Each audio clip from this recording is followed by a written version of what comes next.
سوال یہ ہوا ہے کہ عورت کی ڈلیوری کے بعد ہول کھل جاتا ہے تو اسے کیسے ٹائٹ کریں۔ اس ویڈیو میں آپ کو کچھ نسخے بتاؤں گا جن کی مدد سے شرمگاہ کے پٹھوں کو طاقت ملے گی اور شرمگاہ کا ڈھیلا پن ختم ہو کر واپس اپنی اصلی حالت میں آ جائے گا اور آپ کی شرمگاہ ٹائٹ ہو جائے گی۔ حمل کے بعد خواتین کا ہول بہت زیادہ ڈھیلا ہو جاتا ہے جس سے مرد کو ہم بستری کرنے کا مزہ نہیں آتا اور وہ اپنی بیوی کو چھوڑ کر دوسری عورتوں میں دلچسپی لینا شروع کر دیتا ہے، جس کی وجہ سے خواتین اپنے آپ کو اکیلا اور برا محسوس کرنا شروع کر دیتی ہیں۔ یہ خواتین کا ایک بہت ہی نازک مسئلہ ہے، اس پر بات کرنا ہمارے معاشرے میں ناپسندیدہ سمجھا جاتا ہے اور اسے بے شرمی تصور کیا جاتا ہے۔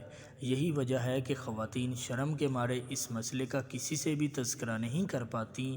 ایک بات یہ بھی ہے کہ جیسے مردوں کو اپنے نفس کی لمبائی اور موٹائی کی فکر رہتی ہے، ویسے ہی عورتیں بھی اپنی شرمگاہ کے کھلے ہو جانے پر پریشان رہتی ہیں، لیکن پریشان ہونے کی ضرورت نہیں ہے۔ آج میں اس مسئلے کے حل کے لیے آپ کو 3 نسخے بتاؤں گا۔ نسخے نوٹ کریں۔ نمبر 1، آملہ خشک 50 گرام اور پھٹکری 20 گرام لے لیں۔ یہ دونوں چیزیں آپ کو کسی بھی پنساری کی دکان سے مل جائیں گی۔ ان دونوں چیزوں کو اچھی طرح پیس لیں اور ان کو 2 کلو پانی میں ڈال کر ابالیں۔ جب پانی آدھا رہ جائے تو پانی کو چولہے سے اتار لیں۔ ٹھنڈا ہونے کے بعد شرمگاہ کو دن میں 3 بار اس پانی سے دھوئیں۔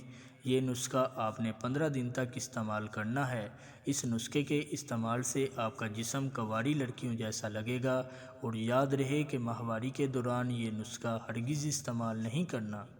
نمبر 2، 40 سالہ عورت بھی اپنی شرمگاہ پر پان کے پتے کو مسل دے تو جسم 18 سال کی لڑکی جیسا ٹائٹ ہو جائے گا۔ نمبر 3، آپ نے 1 گلاس نیم گرم پانی میں 1 ٹکڑا پھٹکری کا ڈال لینا ہے اور دن میں 3 مرتبہ اپنی اس جگہ کو اس پانی سے دھونا ہے۔ یہ نسخہ 15 دن تک استعمال کریں، آپ اس کا فائدہ دیکھ کر خود حیران رہ جائیں گی۔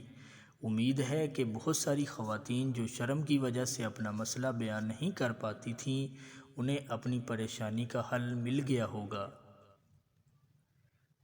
مزید ایسی معلوماتی دیسی علاج اور دیسی نسخوں والی ویڈیوز دیکھنے کے لیے ہمارے چینل کو لائک اور سبسکرائب کر دیں۔ شکریہ۔